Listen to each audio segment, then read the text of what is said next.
Cristo. É um motivo de alegria estarmos aqui hoje para, mais uma vez, trazermos uma palavra de meditação a todos os irmãos. Hoje, como vocês podem ver, nós temos aqui a presença do nosso irmão em Cristo, né? Chegando ali da grande capital de São Paulo, onde está ali a trabalho, é o nosso irmão Altemar, conhecido carinhosamente como Temístocles, né? Um grande orador, o homem da oratória grega, né?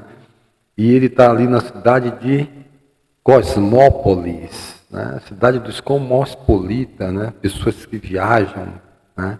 De grandes centros de cidade. Nosso irmão Altemar, né? Ele está estendendo a sua saudação alegre para todos os irmãos nesta noite. Amém? Hoje é o dia 20 de abril, né?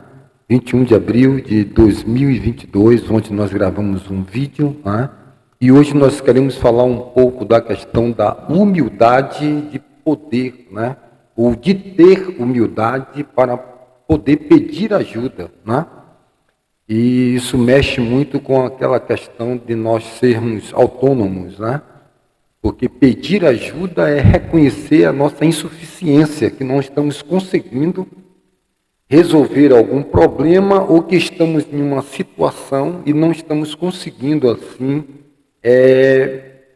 trazer soluções, né? Algo que está fora de nossa capacidade.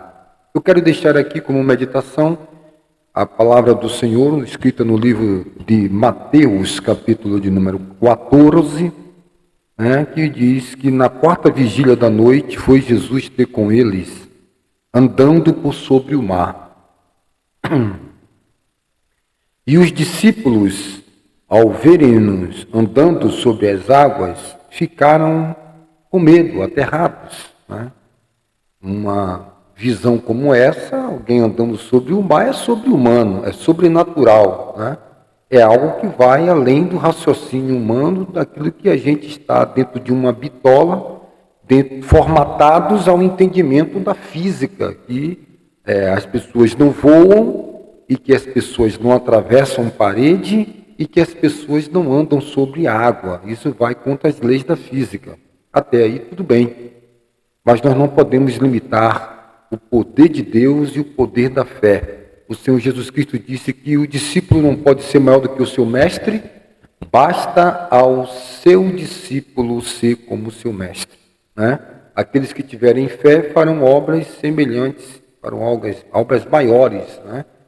E a fé como um grão de semente de mostarda. Isso é incompreensível, dentro da limitação humana, tentar compreender o que é incompreensível, a não ser pela revelação do Espírito Santo, cujo qual Paulo fala à igreja de Corinto no capítulo 2, dizendo que ninguém conheceu a mente de Deus, senão o Espírito Santo que estava com Deus, e foi-nos dado para que nós possamos interpretar e discernir as coisas que Deus nos deu gratuitamente. Os dons, a vida eterna, os atributos, as virtudes só podem ser entendidas através do Espírito Santo.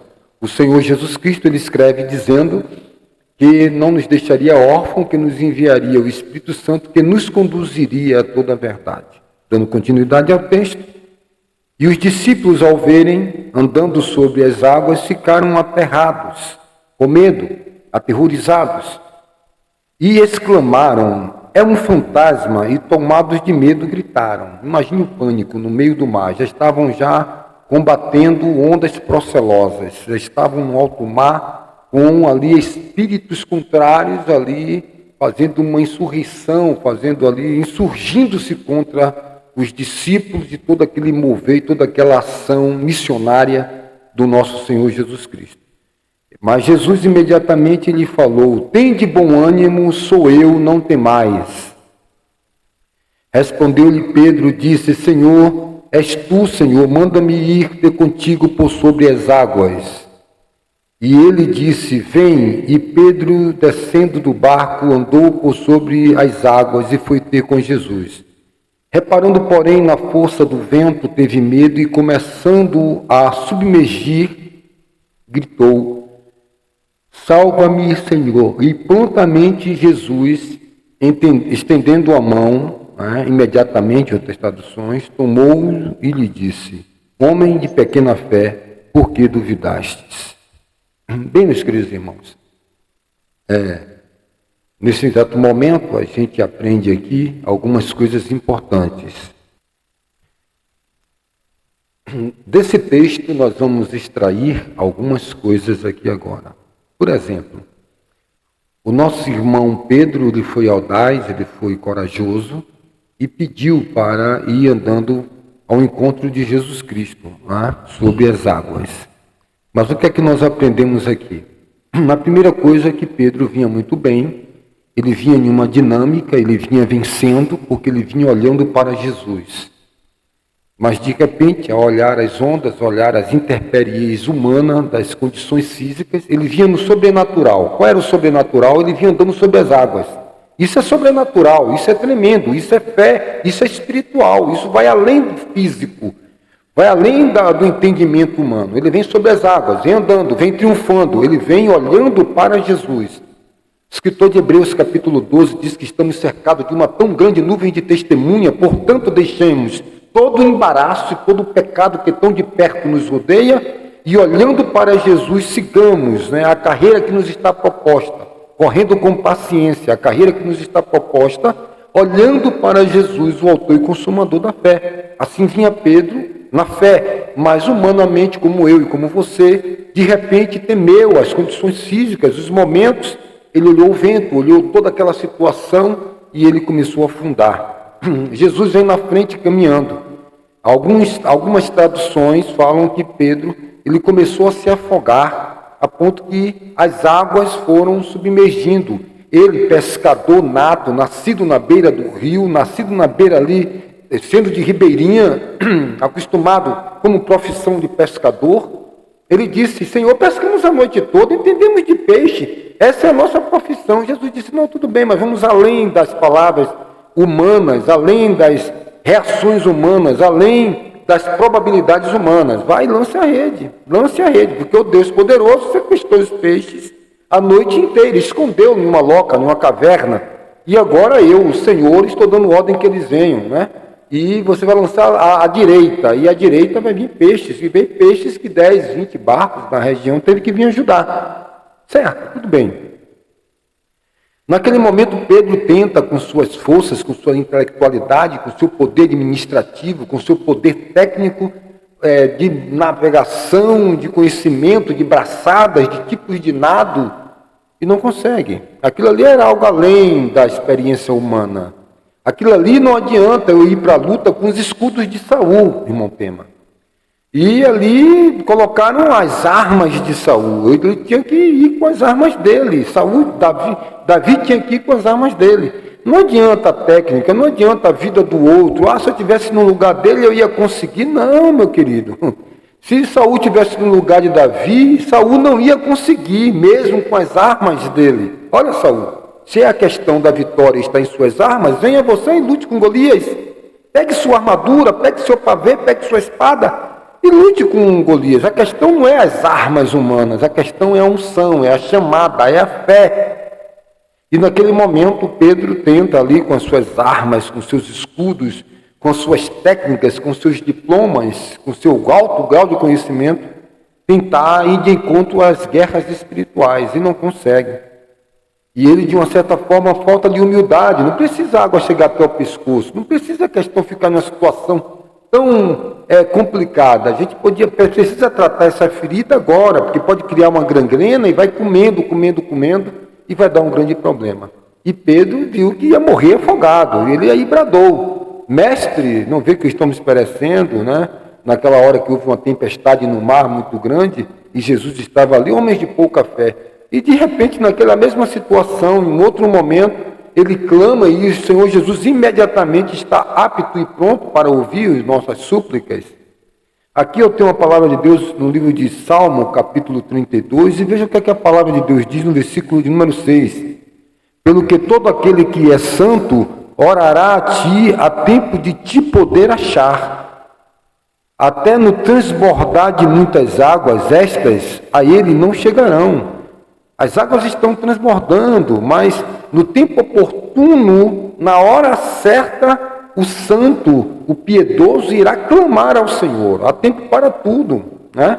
Invocar o nome do Senhor, enquanto está perto e pode nos ouvir, né? A Escritura Sagrada diz que nós devemos clamar ao Senhor. Clamei ao Senhor, Ele me livrou de todas as minhas angústias, de todas as minhas aflições. E Pedro, no momento oportuno, demorou, era para ter clamado antes da água chegar até o pescoço. Mas ele ali clama, porque ele estava na tentativa de não incomodar o mestre. E muitas vezes, irmãos, nos falta humildade. E a coisa vai tomando corpo, vai criando uma situação complicada. E quando a gente procura um homem de Deus, uma irmã, e vai pedir oração, as coisas foram mais sofridas. Poderíamos ter evitado o sofrimento, poderíamos ter evitado chegar até esse apodrecimento, essa cauterização.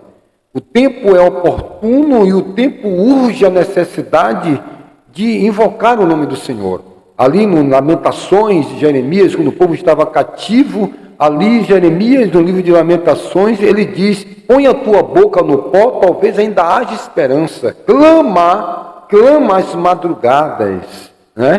Para que o Senhor Deus Todo-Poderoso livre, né, das desgraças do seu povo. Então é o tempo de nós clamarmos, né? Clamas a mim, responder-te-ei e anunciar-te coisas novas e firmes que não sabe. Mas o clamor e o pedir ajuda é um fator da humildade. Seja humilde, reconheça que você tem um irmão que tem a capacidade administrativa, que tem um lastro espiritual, que pode lhe dar um conselho. Com conselhos prudentes se faz a guerra. Você quer levar tudo no peito, quer fazer tudo pela sua própria vontade, consulte, converse, dialogue. Veja quais são os pontos estratégicos, ainda que alguém interprete você de forma errada. E aí, com cálculos, nós vamos chegar na vitória. Eu estou aqui de pé até hoje porque tenho ouvido conselhos, né? As Escrituras dizem que Deus não dá graça aos soberbos. A soberbo, orgulhoso, tucudo, pescoço grosso, a palavra de Deus que o homem iracundo, de ouvido incircunciso, será quebrado, sem que haja esperança. É um incircunciso de ouvido, você tem chamado, o Senhor tem chamado você para o redil das ovelhas, mas você é duro, você é um boi brabo, né? Que está dando trabalho ao dominador, ao vaqueiro, ao amansador de burros. Então que nós possamos dar ouvido à sabedoria e que nós não demoremos tanto até as águas chegar no pescoço, não. Vamos clamar a Ti, ó Deus, em tempo oportuno, a ponto que o transportar das águas não vai submergir a você.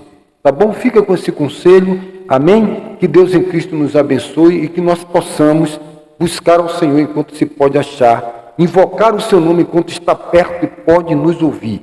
Clamas a mim, né? E responder-te-ei e anunciar-te-ei coisas novas e firmes que não sabe. Se tem alguma coisa que você está tendo deficiência, um problema conjugal, um problema espiritual, faça aquilo que o apóstolo Paulo nos aconselhou, que as nossas necessidades sejam conhecidas dos santos. Ah, não, eu vou na congregação e o pastor é um homem de Deus, Deus vai revelar. Poxa, Deus tem que revelar que eu estou sem comida em casa, Deus tem que revelar que eu estou com um problema. Não. Faça conhecido a sua necessidade com os santos. Por que isso? Porque isso é que Deus quer de você humildade. Não mostre uma coisa que você não é. Não mostre que você está estável economicamente se você não está. Viver de aparência não é a vida da igreja, não é a vida do povo de Deus. Então, chegue na congregação e manifeste a sua necessidade. Nós estamos para lhe ajudar, para orarmos. Eu oro por você, você ora por mim. Nós vamos interceder um pelo outro. O apóstolo Paulo diz: quero que os homens orem em todos os lugares, em todo o tempo, levantando as mãos santas para o céu, sem ira e sem contenda. E nós possamos ouvir então os conselhos da Santa Palavra de Deus e que possamos haver em nós humildade para que possamos pedir ajuda, pedir conselho, pedir ajuda espiritual a quem devido é. Que Deus em Cristo nos abençoe e muito obrigado e ouça esse conselho. Compartilhe esse vídeo e que Deus nos dê um dia na sua santa presença. Muito obrigado.